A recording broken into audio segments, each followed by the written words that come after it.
Houve uma época em que apenas o cinema, a televisão e os livros entretinham as massas. Mas isso mudou. Quando você sente que tem o controle para manipular esse mundo virtual na sua frente, a sensação é muito boa. Mas os videogames se esforçam para alcançar algo que vai além do controle. Uma história perfeita. Eis a situação. Outro membro da equipe científica está desaparecido. Acho que todo game pode ficar melhor com uma boa história e bons personagens. Sonny, mataram meu pai. Talvez exista uma chance de combinar a narrativa com o envolvimento e a interatividade. É isso que define os games. Mas ainda existe um elemento narrativo crucial: a emoção. Lord Venker! Cuidado! Um jogo de computador pode fazer chorar? Depois que se responde essa pergunta afirmativamente, acho que não há motivo para alguém deixar de jogar videogame.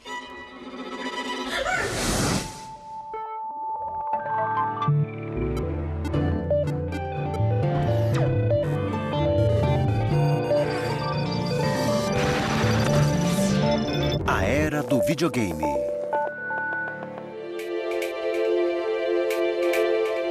A era de ouro do fliperama aconteceu entre o final dos anos 70 e início dos 80, com o insaciável Pac-Man e invasores alienígenas não identificados. O videogame permitia que os jogadores controlassem sua própria experiência digital. Mas para essa nova forma de entretenimento durar, os designers de games precisariam daquilo que a TV e o cinema já dominavam: uma história. Logo depois da invenção do videogame, a maioria dos jogos que existia era muito simples, técnica e mecanicamente como Pong. Era só girar um botão para mover a raquete e acertar a bolinha. E isso envolvia um pouco de física, mas não falava sobre nada. Era só uma distração. Para manter os jogadores entretidos, os designers de games aprenderam uma tática com os cineastas. Era preciso estabelecer uma ligação mais profunda com o público. Para que os games pudessem passar de uma mera atividade recreativa como o Pong para um verdadeiro entretenimento comparável ao cinema e à literatura, por exemplo, era preciso que cruzassem uma fronteira e passassem a comover pessoas como as histórias nos comovem, provocando uma reação emocional. Era preciso criar personagens que envolvessem o jogador. No final da década de 70, um marco do cinema levou os filmes de ação para um novo patamar, misturando ficção científica com história dramática e um Jedi como herói. A jornada de Luke Skywalker foi um grito de grandeza e a oportunidade de um homem provocar uma grande mudança. O tema era bem conhecido. George Lucas aprendeu com o texto clássico de Joseph Campbell, O Herói de Mil Faces.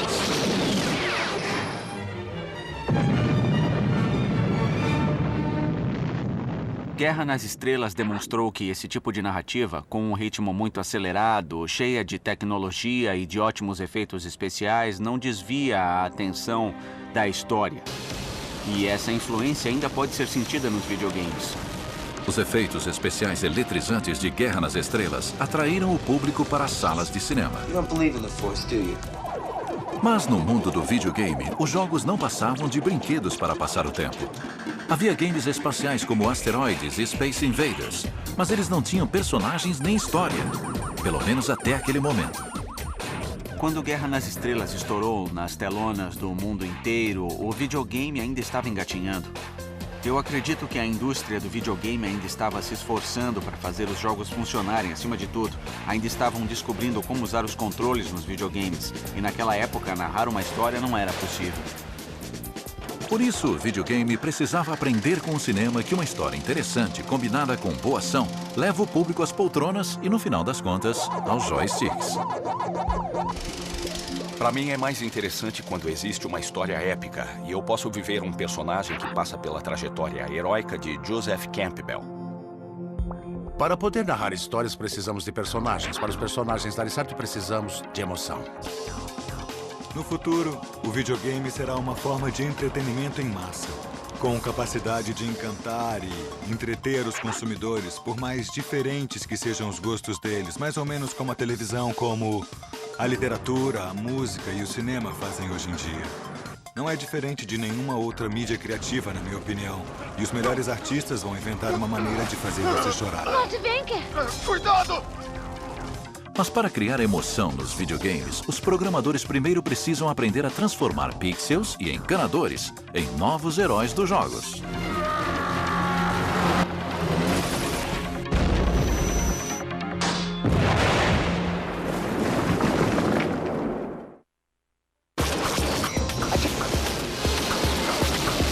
Depois de milhões de pessoas no mundo inteiro terem acompanhado a jornada heróica de Luke Skywalker em Guerra nas Estrelas, a indústria de videogame percebeu que talvez também precisasse de um herói. Mas a falta de poder de processamento dos chips limitava os projetos de games. Se já era difícil desenvolver o visual de um personagem, imagine uma história.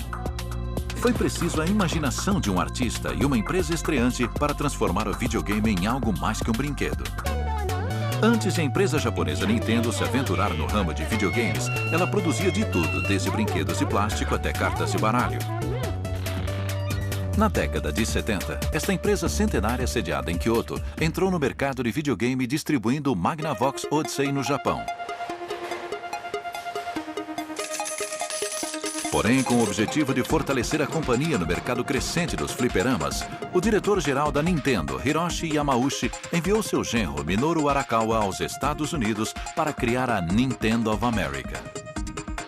E então o Arakawa disse, tudo bem, o Radarscope vai ser o nosso Space Invaders, vai ser o nosso Pac-Man, vai ser o nosso maior produto, e eu vou encomendar 3.000 unidades para a matriz japonesa.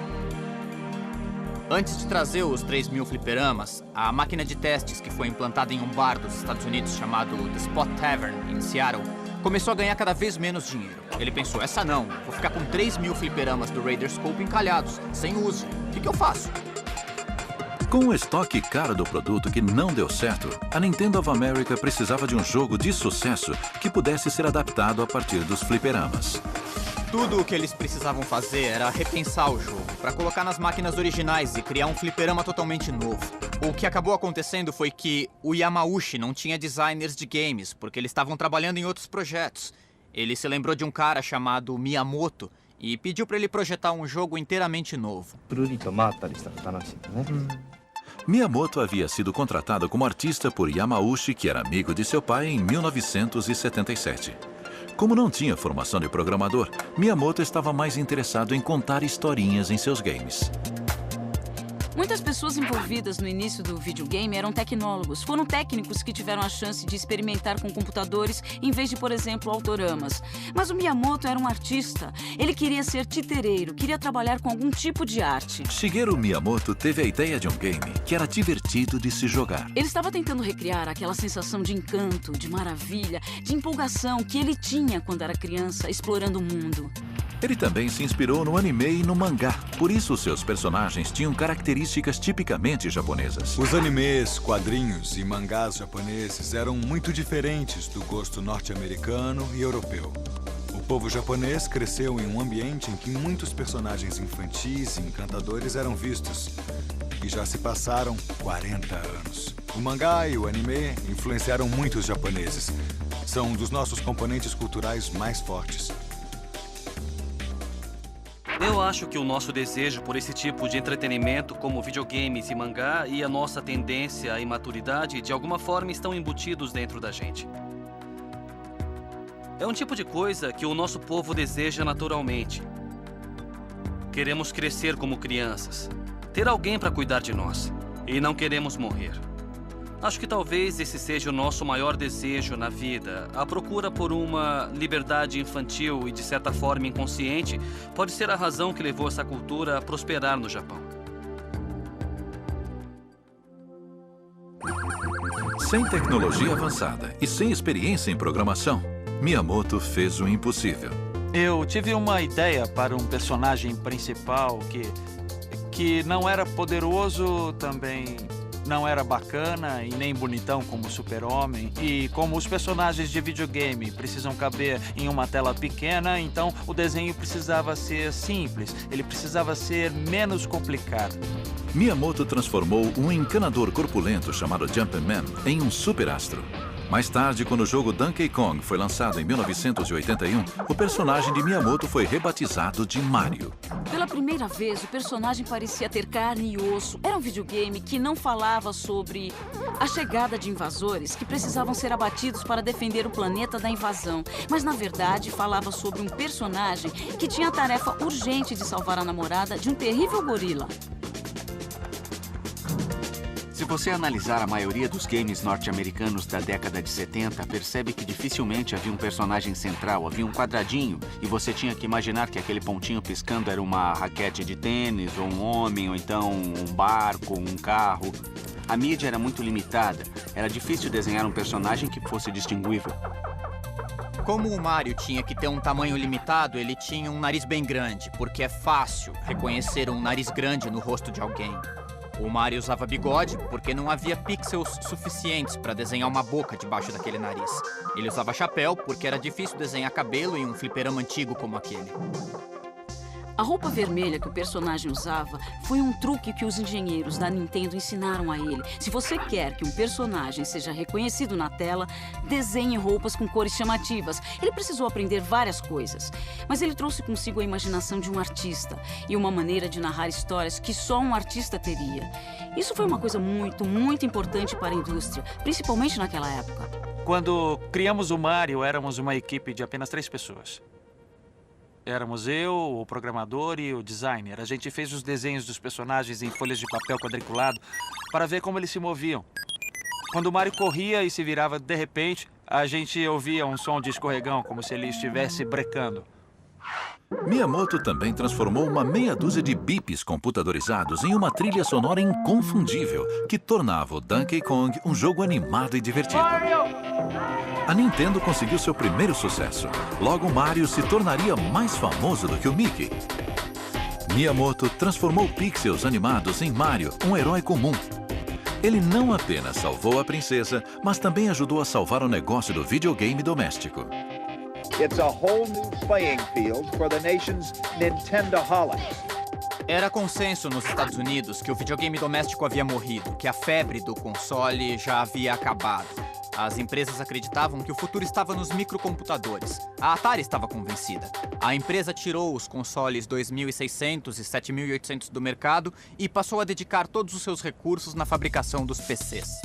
Já que os consoles de videogame como o Atari 2600 estavam fora do mercado, a tendência era projetar games para o ramo emergente dos microcomputadores. No entanto, a indústria não estava morrendo. Os games só precisavam melhorar. A Nintendo procurou ressuscitar o produto sob a forma de brinquedo. O público-alvo eram as crianças e a família delas. A Nintendo criou seu próprio console de videogame para uso doméstico e o lançou no Japão com o nome de Famicom. O Nintendo originalmente foi chamado de Famicom, significava para família. Quando estava para ser comercializado nos Estados Unidos, perceberam que não podiam chamar de Famicom, porque as famílias não jogavam juntas. Eles mudaram o nome para Nintendo Entertainment System porque descobriram que a palavra família tinha uma conotação negativa quando era associada ao entretenimento nos Estados Unidos. Foi uma batalha árdua, mas depois de muita persuasão, os lojistas que haviam sofrido com a crise do videogame apostaram no Nintendo e levaram o console às prateleiras em 1985. What we've done in the last 3.5 years is to single-handedly recreate a dead industry. A Nintendo colocou o novo game de Miyamoto, Super Mario Bros., no pacote do Nintendo Entertainment System. A combinação foi um grande sucesso. O jogo Super Mario Bros. Resgatou o personagem do Donkey Kong, que ganhou um irmão e um objetivo real. Você começava do lado esquerdo de uma fase e sabia que o final da fase estaria no lado direito da tela e assim ia jogando sempre adiante. O mundo inteiro se revelava conforme o jogador avançava. E como em qualquer narrativa, sempre havia a chance de resgatar a princesa no final. O fato é que a Nintendo, com o trabalho de Shigeru Miyamoto no Super Mario Bros., o game que vinha junto com o console da Nintendo, deu um novo fôlego à indústria. Se não fosse pelo Mario Bros., se não fosse por um cara que teve a perspicácia de impulsionar os videogames a um outro nível, envolvendo a narrativa de histórias, poderia ter sido o fim dessa indústria. Super Mario Bros. Foi um sucesso de vendas no mundo inteiro. Mais do que isso, também anunciou a nova revolução do videogame doméstico. What will the future bring from Nintendo? O sucesso da dupla Super Mario Bros. E Nintendo marcou o nascimento dos personagens e da narrativa nos videogames. Enquanto os jogadores mergulhavam no mundo de Mario, Shigeru Miyamoto já estava planejando outro mundo de fantasia para os jogadores poderem explorar e descobrir. Era um mundo remanescente de sua infância nas colinas próximas de Kyoto. Ele gostava de sair para passear e dizem que havia cavernas perto de onde ele morava. Um dia ele pegou uma lanterna e entrou em várias cavernas. Aprendeu as passagens e desenhou um mapa. Anos mais tarde, quando a tecnologia se desenvolveu, ele logo pensou em desenvolver um jogo sobre esse tipo de exploração. Muitos anos atrás, o príncipe das trevas Ganon roubou a Triforce. Nos jogos como Donkey Kong, o Mario do início e o do final eram o mesmo Mario, com os mesmos poderes. E também era assim no Super Mario Bros. No game Zelda, o personagem começa fraco. Ele só tem uma pequena quantidade de energia. Não possui nenhuma arma nem nada. Mas no final do game, ele tem uma variedade de armas e tem muita energia. Essa foi a novidade do jogo The Legend of Zelda. Jogos com personagens já existiam há muito tempo, mas pela primeira vez um game foi bem sucedido em mesclar personagens com ação. Eram histórias épicas, com temas clássicos do bem contra o mal. O protagonista precisava resgatar alguém. Você era um menino que precisava lutar com coragem e se tornar melhor do que era no início. Não apenas para o seu próprio bem, mas para o bem da comunidade. A complexidade de The Legend of Zelda, acompanhada por uma trilha musical dramática, trouxe mundos e personagens de videogame que pela primeira vez despertaram empatia no jogador. Zelda, segundo muita gente, foi o primeiro videogame que fez as pessoas chorarem enquanto jogavam. Era muito centrado na história. A possibilidade de sentir o que o personagem sentia e passar por tudo o que ele tinha que passar para se tornar uma pessoa melhor foi uma coisa que comoveu muita gente.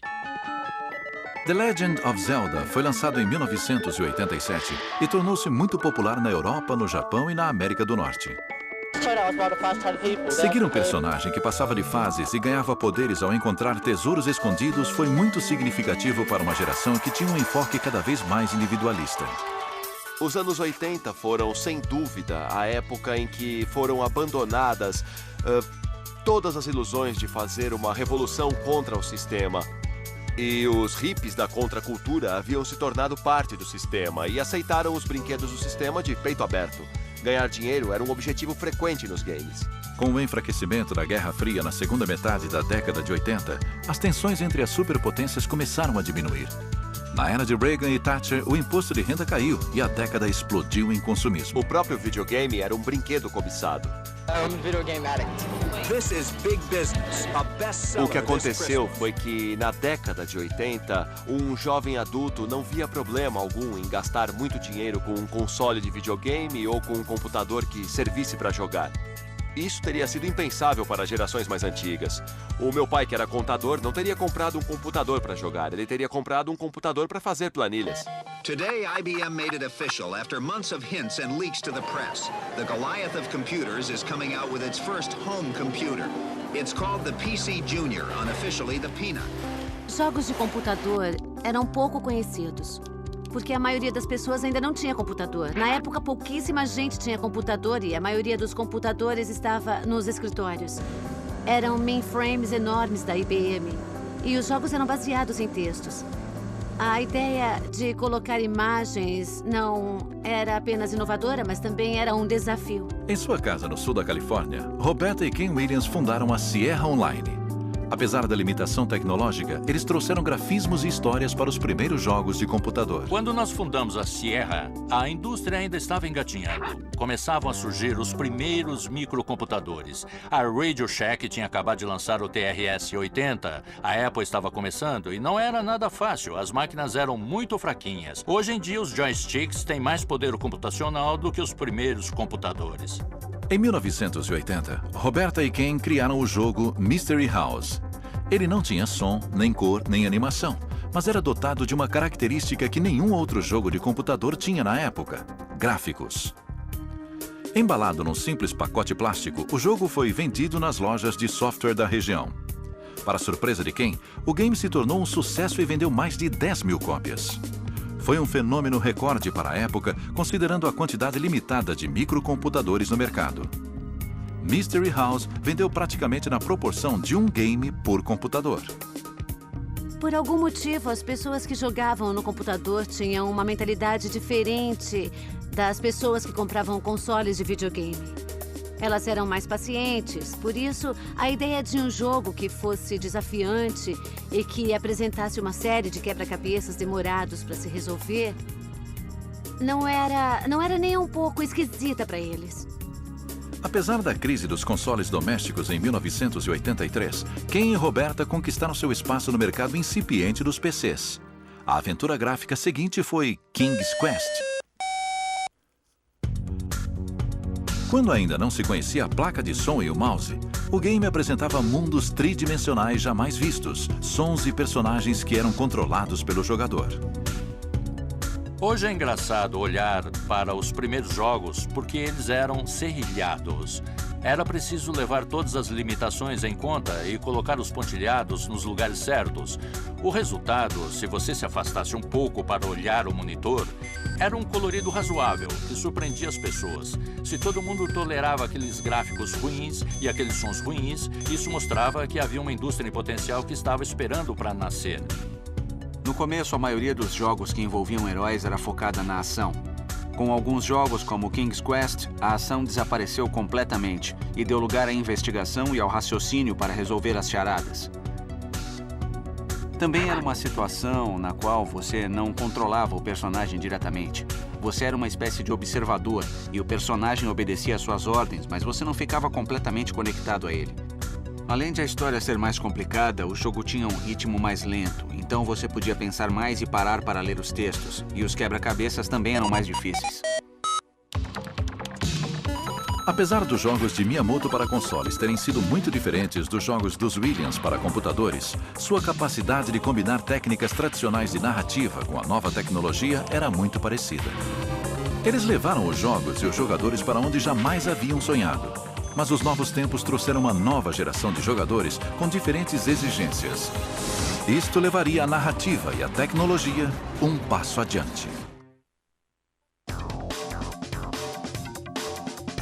Artistas como Shigeru Miyamoto e Roberta Williams trouxeram vida aos games com seus enredos, personagens e cenários elaborados. Com poucos pixels e sons elementares à disposição, eles criaram mundos envolventes onde o jogador era coroado herói. Estar na pele do herói em Super Mario Bros. Era divertido, mas no início da década de 90, os jogadores cresceram e queriam um entretenimento compatível com sua idade. Mr. Gorbachev, tear down this wall. Depois do colapso da União Soviética e o fim da Guerra Fria, a década foi marcada pela nova economia e pela globalização cultural. De repente, uma nova geração de jogadores que havia crescido com apenas meia dúzia de canais de TV tinha à disposição dezenas de canais a cabo. E com microcomputadores em casa, também se conectaram à internet, o que possibilitou o acesso a informações do mundo inteiro em segundos. No final dos anos 80 e início dos 90, estavam surgindo consoles domésticos que eram tão potentes quanto os fliperamas. E tudo isso cabia em pequenos aparelhos. As pessoas começaram a se dar conta que a mesma tecnologia usada para lançar naves espaciais estava disponível no computador de casa. Para muitos, era o fim da trajetória do herói. Os jogadores trocaram suas coroas por cabelos espetados, carros velozes e mulheres atraentes. Surgiram os anti-heróis do videogame e os jogadores mais velhos adoraram. Acho que muita gente ainda não tinha percebido que a geração Nintendo já estava crescidinha, mas ainda queria jogar videogame, da mesma forma que as pessoas mais velhas que viram TV ou filmes na infância ainda queriam ver TV ou filmes, só que com temas adultos. Uma empresa de videogame chamada Sega Enterprises ofereceu justamente isso. Similar à Nintendo, a Sega era uma fábrica de brinquedos que lançou sucessos como o fliperama Frogger nos anos 70 e mais tarde um console chamado Sega Master System nos anos 80. Buscando mercado em regiões que a Nintendo não alcançava, o console vendeu excepcionalmente bem na Europa e no Brasil. Mas em 1983, a Sega foi afetada pela crise do videogame. The manufacturers are still trying, those who haven't gone bankrupt, but the experts who follow the industry say it probably won't make a big comeback, that the game players have simply moved on to other things like videocassettes, records, tapes, even the movies. Mal sabiam eles que o ramo do videogame ainda não estava condenado. A Sega não desistiu. Em vez disso, apostou mais uma vez na renovação do mercado e lançou no Japão o Sega Mega Drive, um console de 16 bits para concorrer com o Nintendo Famicom de 8 bits. Com o dobro de poder de processamento, o Mega Drive suportava gráficos e sons superiores.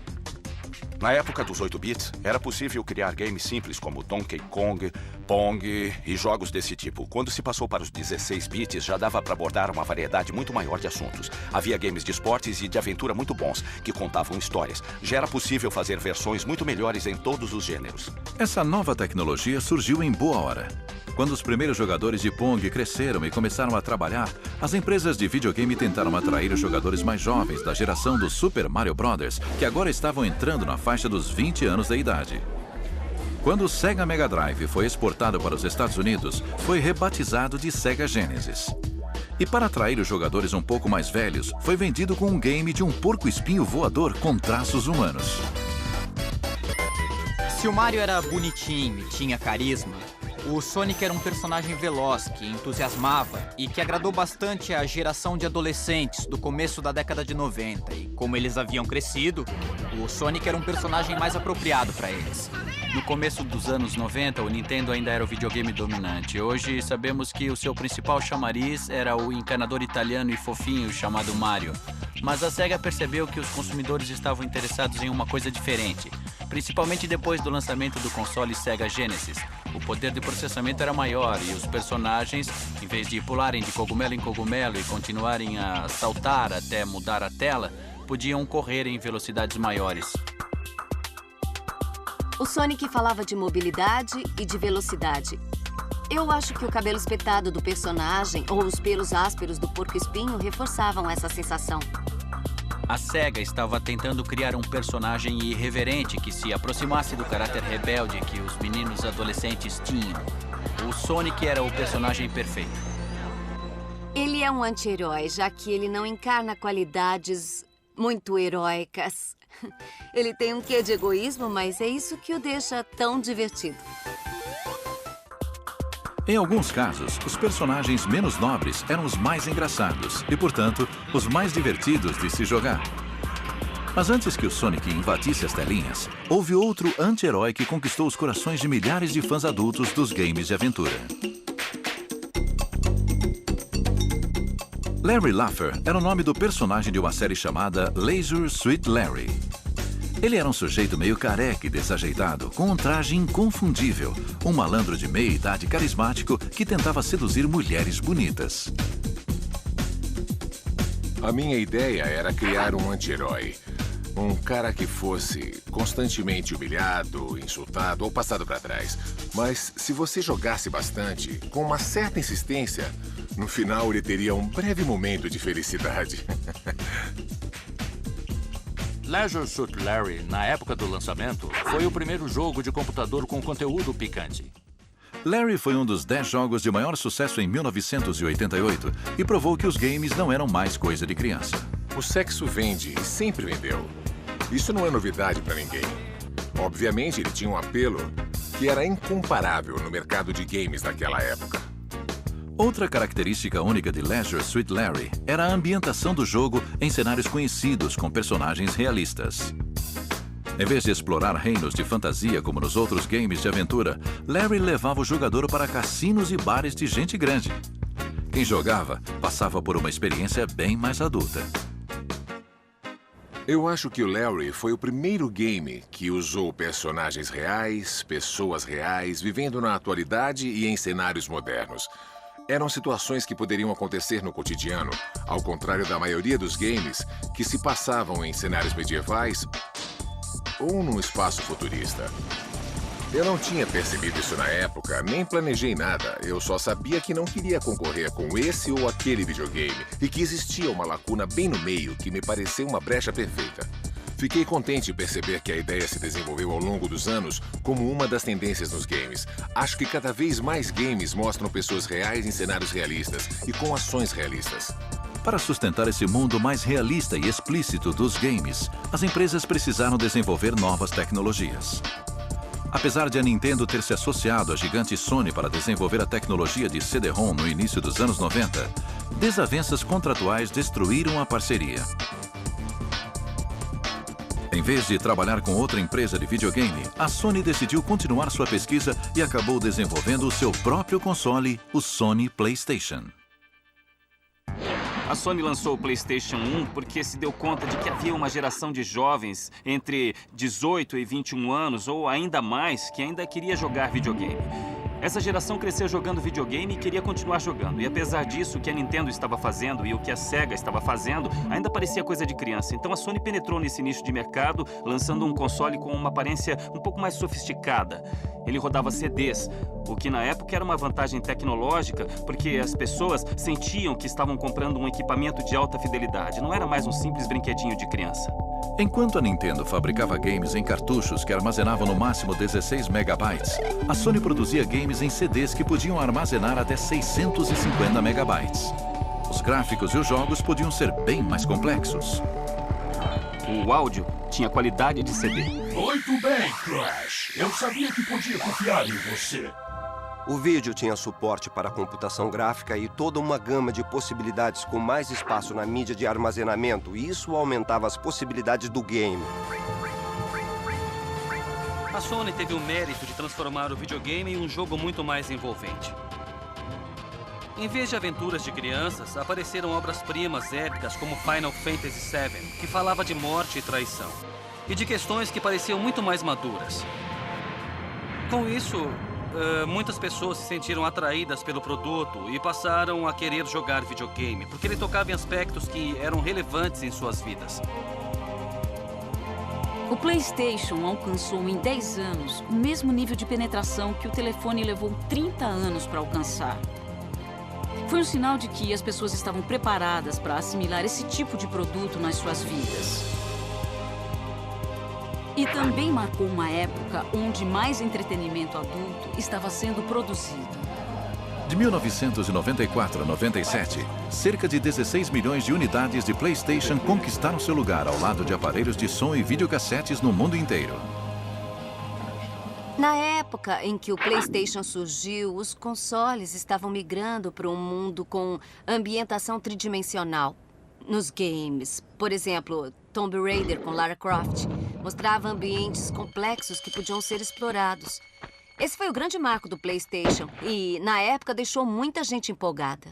Outro game do PlayStation que empolgou muita gente foi o Grand Theft Auto 3, conhecido como GTA 3. Nele, o herói não salva a princesa, em vez disso, tenta salvar a si mesmo, ainda que isso signifique desobedecer à lei.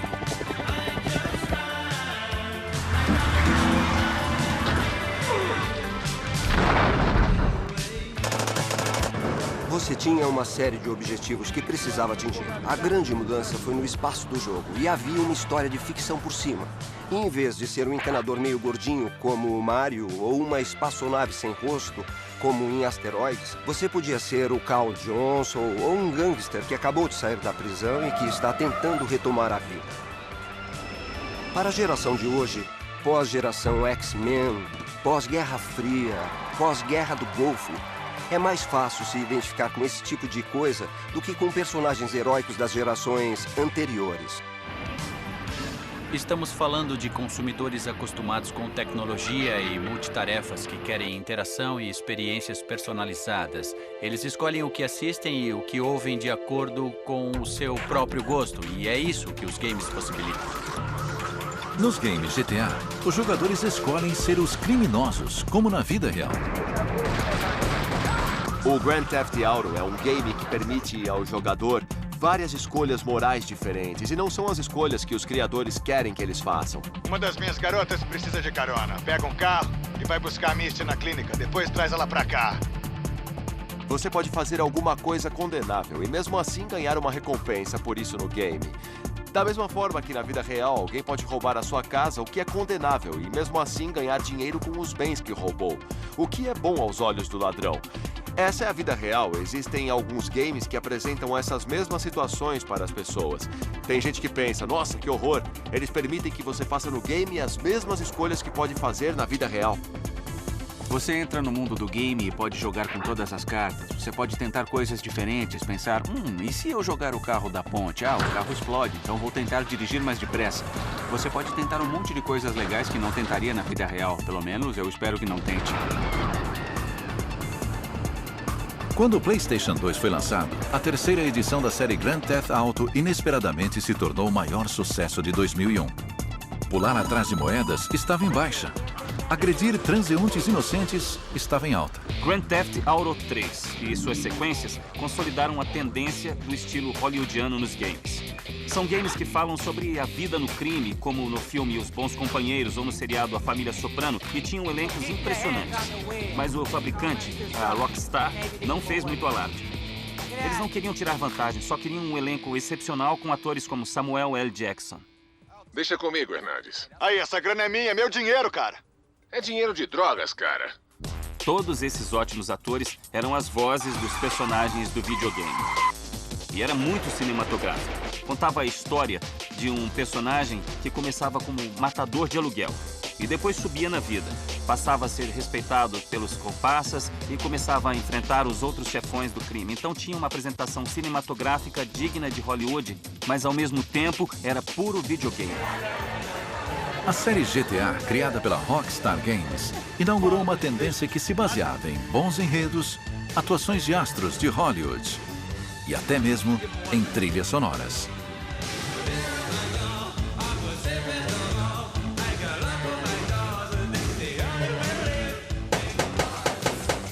Uma das coisas mais legais do Grand Theft Auto era poder sintonizar uma estação de rádio que tocava músicas boas dos anos 80 e isso era o que dava o clima do jogo.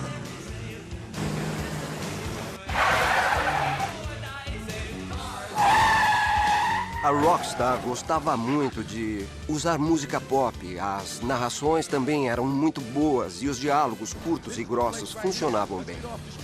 Eles não ficaram presos ao estilo Final Fantasy, com cenas mais longas e lentas. As cenas eram curtas e rápidas. E também havia outros recursos, além das imagens, para dar vida a esse mundo. Acho que isso mostra que o videogame é uma cultura que está cada vez mais em voga e muitos outros tipos de mídia estão interessados em aproveitar um pouco da paixão que os jogadores sentem. Também querem lucrar com isso. Os videogames estavam cada vez mais parecidos com os filmes e, finalmente, recebendo o respeito que mereciam de Hollywood. Hoje, os games de ação e aventura têm cenários incrivelmente sofisticados e passaram de 2D para 3D e HD em apenas uma década. E foi assim que o videogame passou a fazer parte de Hollywood, considerando as experiências que proporcionam. Os estúdios de cinema de Hollywood estão muito interessados em participar da indústria do videogame.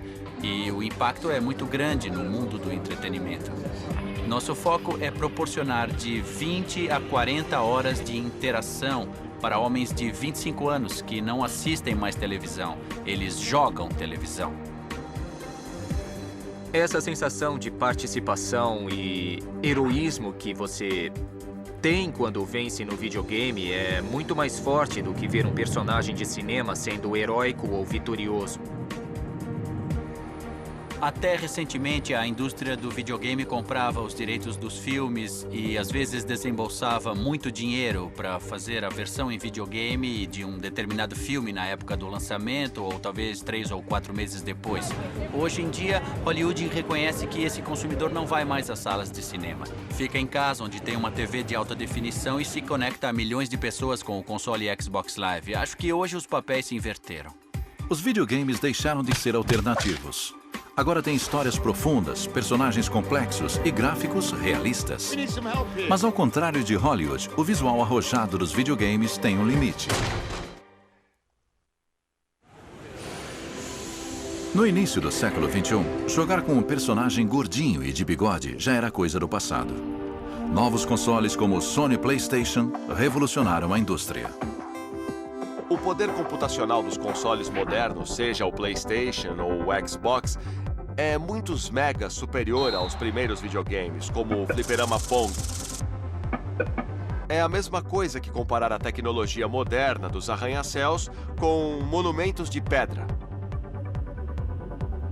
Eu me lembro de ter jogado um game chamado Tecmo Bowl sobre futebol americano. Era um jogo muito envolvente, mas não era tão sofisticado do ponto de vista do visual e da sensação. E não parecia um jogo real da Liga de Futebol Americano. Com os games de hoje em dia, principalmente o Madden Football da Electronic Arts, se você passar pela sala sem prestar atenção, pode até pensar que é um jogo de verdade passando na TV. Que jogada sensacional! Os gráficos detalhados e de alta fidelidade transformaram o jogador de videogame em ídolo do esporte. Não importa qual seja o seu talento físico, ele é capaz de dominar qualquer esporte virtualmente. Os novos games de esportes dão ao jogador uma sensação de poder, como se fossem heróis. Porque, de repente, você tem o rosto dos jogadores e os seus nomes. O jogo é muito realista e a escalação está toda ali. O jogador consegue movimentar os atletas como se fossem soldadinhos de brinquedo num campo de batalha. E essa é uma experiência inebriante. Vamos acompanhar o lance de perto. A Electronic Arts tem um slogan para os games esportivos. Se está no esporte, está no game. A origem dessa frase está na minha paixão pela autenticidade. Para que os personagens do videogame se movam como atletas de verdade, os desenvolvedores utilizaram a captura de movimento, um método tecnológico apropriado de Hollywood. A captura de movimento é um processo no qual você coloca marcadores em uma pessoa para depois capturar os dados do movimento. A técnica tem um resultado bastante realista e permite o movimento das articulações. Uma das coisas que acontece no basquete da vida real é que, para cada movimento, todo mundo na quadra reage de alguma maneira. E a Electronic Arts quis tirar proveito disso. Eles capturaram o movimento de 10 jogadores de uma vez dentro da quadra, além das capturas individuais de movimento que estavam fazendo.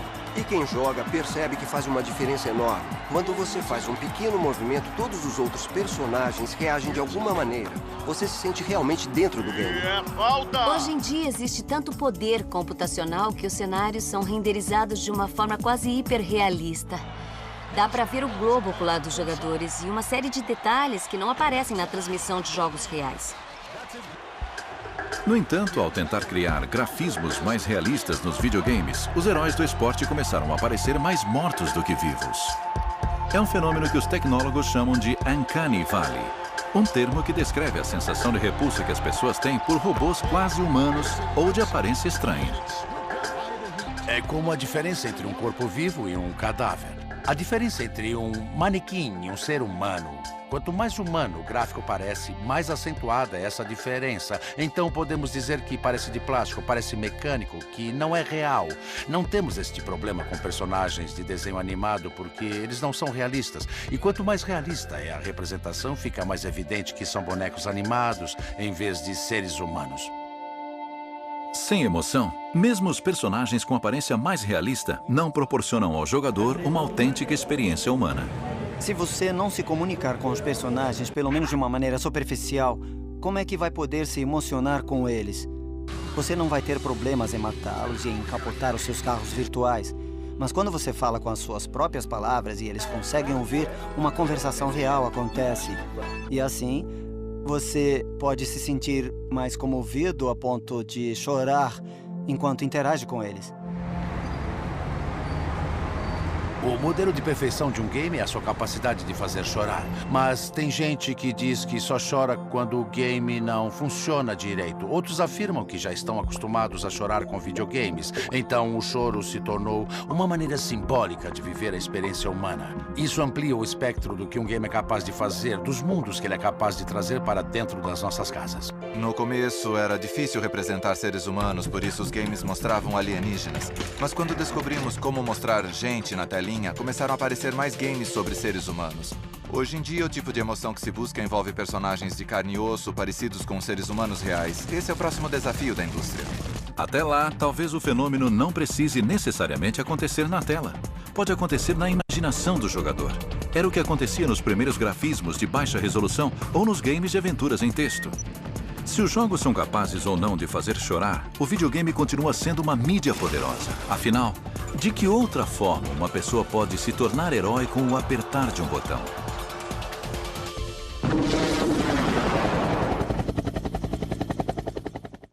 Versão brasileira Vox Mundi.